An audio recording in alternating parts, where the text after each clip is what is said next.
et dans le Nord pour pouvoir rapidement investir dans l'agriculture. Justement. Parce que c'est stratégique et ça crée des emplois. Rapidement, justement, est-ce que le rythme dans lequel vous travaillez aujourd'hui est à la hauteur de l'ambition? Parce que aujourd'hui, le président Macky Sall qui a initié cet instrument a fait 2 ans au pouvoir.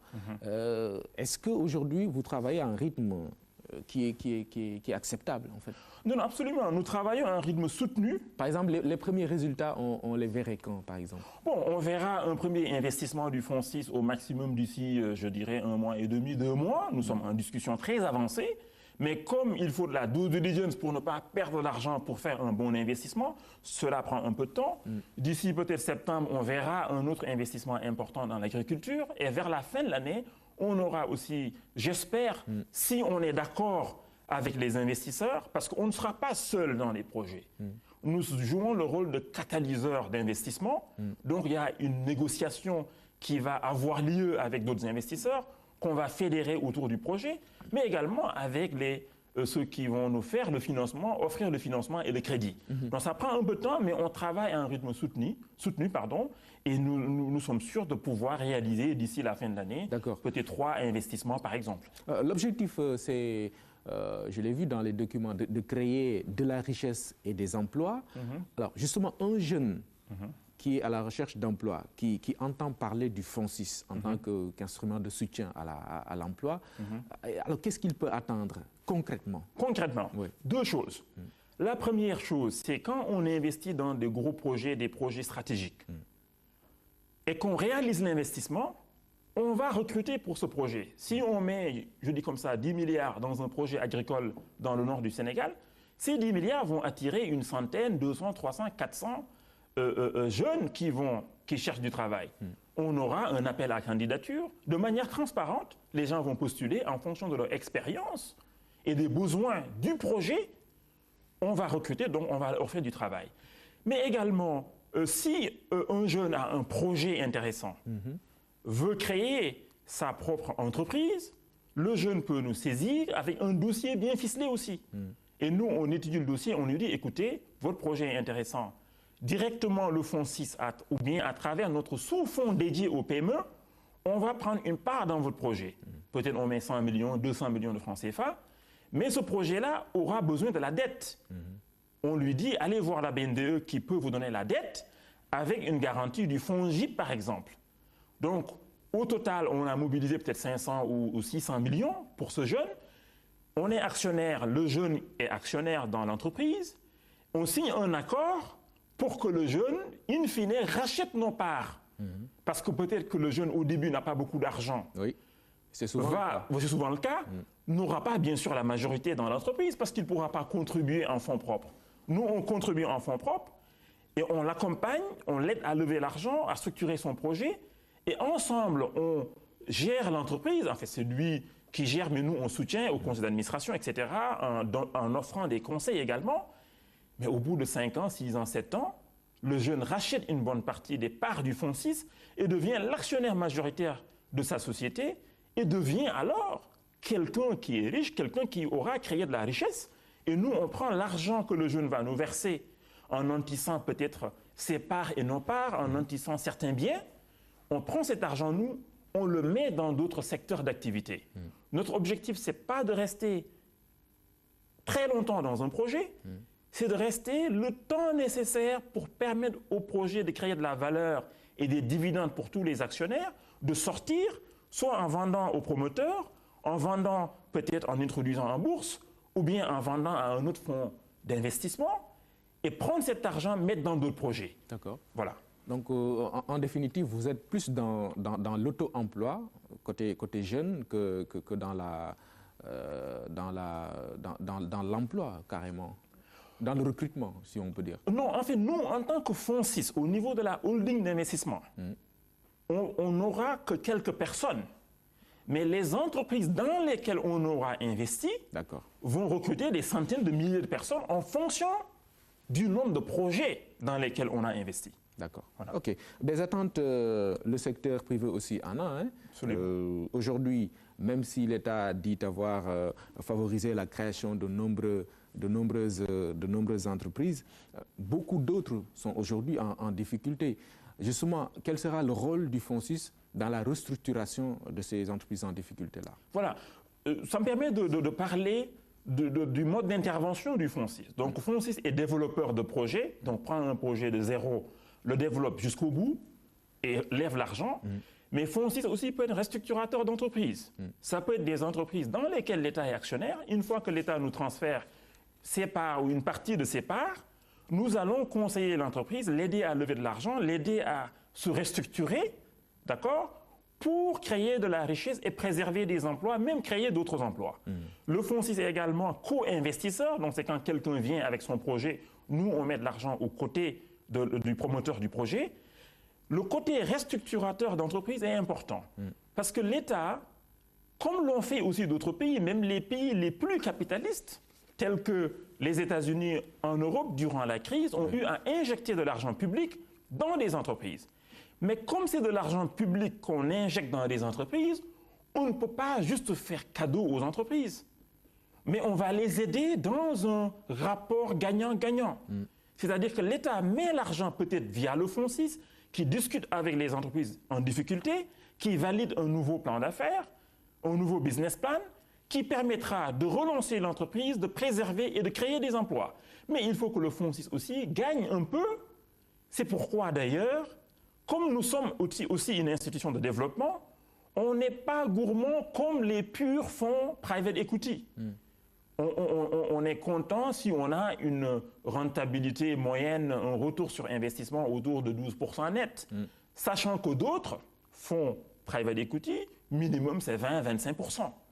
Et donc nous, quand on injecte l'argent pour aider l'entreprise qui est en difficulté, on ne va pas exiger le même taux de rentabilité que le privé pur ou le fonds d'investissement privé pur, parce que nous avons la mission de soutenir les entreprises, de développer l'entreprise privée.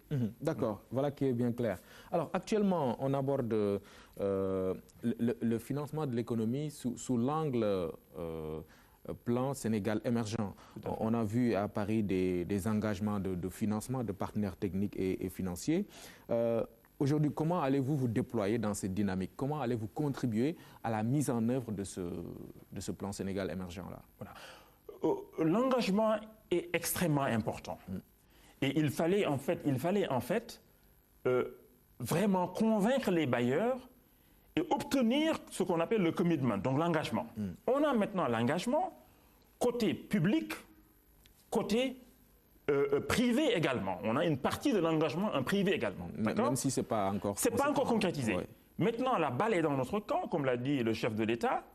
C'est à nous de structurer, de faire les études de faisabilité, impact environnement, bien présenter des projets bien ficelés pour que les multilatérales, d'accord, les partenaires de l'État traditionnels, puissent injecter leur argent donc en prêtant à l'État. Mais il y a d'autres projets. Non seulement il y a une partie de l'argent public qui va y aller, c'est les projets PPP, donc l'État finance une partie du projet, s'occupe de certains aspects du projet, mais d'autres aspects sont gérés par le secteur privé. Pour cela aussi, il faut que le projet PPP soit très bien ficelé. Nous, ce qu'on peut faire en tant que FONSIS, c'est d'être investisseur aux côtés du privé qui obtiendra la concession pour faire une autoroute à péage ou bien un port minéralier ou bien un aéroport, etc. Et être partenaire de ce privé et porter peut-être au début la part nationale, la part des nationaux, et inviter après les nationaux à prendre une partie de ces parts. Parce que nous ne voulons pas, à la fin de l'exécution du plan Sénégal émergent, que le Sénégal n'ait que des ouvrages. Nous voulons, à travers le PSE, créer des champions nationaux.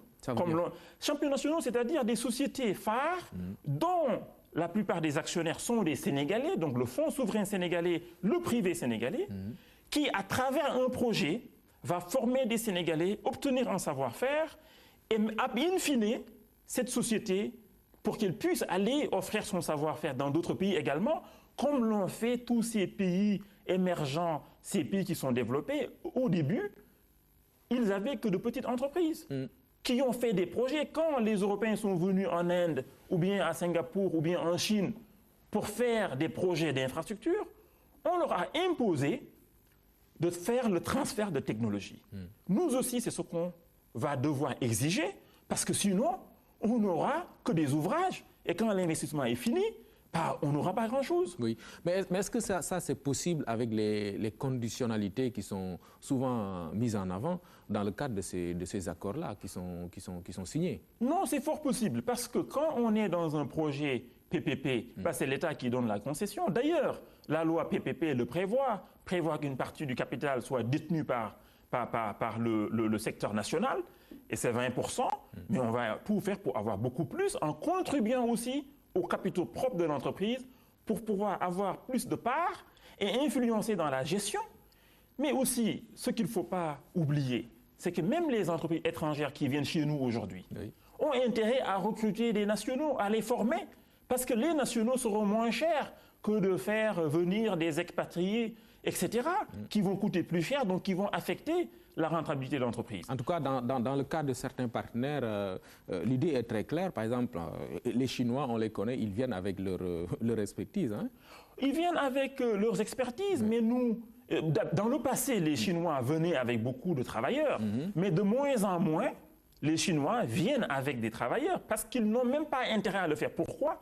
Parce que ces travailleurs chinois, qui n'étaient pas chers il y a 10 ans, il y a 15 ans, sont aujourd'hui extrêmement chers. Parce que la Chine, le PIB par habitant, aujourd'hui, c'est $6 000 et poussière. Avant, c'était moins que ça. Donc, ce n'est même pas dans leur intérêt. Leur intérêt, c'est d'avoir peut-être quelques experts, quelques ingénieurs qui vont former d'autres ingénieurs sénégalais, d'autres personnes sénégalaises qui ont des BEP, qui ont des bacs techniques, des bacs pro, etc., pour que ces gens-là fassent le travail. Mais il faut que ces gens-là aussi puissent plus tard exporter leur expertise dans d'autres pays aux côtés des entreprises nationales qui seraient devenues champions nationaux. D'accord. Dans le cadre toujours de la rentabilité de ces projets qu'on aura à exécuter, parce qu'on a vu dans le temps des projets qui ont été ficelés et le Sénégal, peut-être l'État du Sénégal, met plus de moyens que celui qui vient investir en tant que privé et au final, dans la rentabilité, on voit que le privé gagne plus, le privé international. On l'a vu dans le cadre de l'autoroute à péage. Est-ce que ces genres de situations-là, on peut les éviter avec le FONSIS, par exemple? Je pense qu'on peut les éviter. Mais l'État du Sénégal aussi n'avait pas le choix. C'était le premier projet PPP, premier projet PPP, autoroute à péage. Donc il fallait aussi convaincre, démontrer par l'exemple qu'au Sénégal, on peut exécuter des projets PPP, ce qui est très difficile à faire. Et dans ce genre de projet, au départ, l'État va accorder beaucoup de facilités. C'est vrai que dans ce projet, l'État a mis beaucoup de capitaux, mais bon, il fallait quand même faire les libérations d'emprise, etc. Et c'était important. Mais dans les nouveaux projets, dans le futur, l'État pourra armer le FONSIS et le privé national pour qu'ils puissent être actionnaires, partenaires importants de l'investisseur étranger pour que les cash flows futurs du projet puissent être partagés entre le privé international, le FONSIS et le privé local. Très bien. Les conditions maintenant de mise en œuvre de toute cette ambition au plan politique, déployer un programme et le financer, on le sait actuellement, il y a, selon les statistiques de l'Agence nationale de la statistique et de la démographie, il y aura une baisse du taux de croissance qui va passer de 3,7 à 2,6%. Alors, quelles conséquences? Moi, je ne suis pas très alarmé par cette donne. D'abord, il y a une harmonisation à faire entre la direction des prévisions économiques du ministère des Finances et l'agence. Dans le passé, ils ont toujours travaillé en fait, en harmonie. Harmoniser quand ça n'arrange pas le. Non, c'est même pas ça. En fait, c'est que l'ANSD peut-être n'a pas pris en compte certaines données. Ah, mais c'est une agence crédible. Hein, oui, mais ils peuvent, à un moment donné, ne pas avoir pris en compte certaines données. S'ils prennent en compte certaines données, je pense que le problème ne se poserait pas. Il faut harmoniser. Ça c'est quelque chose qu'il faudra faire. Même si, je dis même si, supposons que le taux n'était que de 2,6 au lieu de 3,7 par exemple. L'impact sur le PIB, c'est moins de 100 milliards de francs CFA, si vous faites les calculs. D'accord? Je ne pense pas que ça va affecter outre mesure 2014. Pourquoi? Parce que, en fait, Au contraire, ça nous permettra en fait d'avoir un taux de croissance plus élevé en 2014 parce qu'on serait parti d'un niveau plus bas. Le seul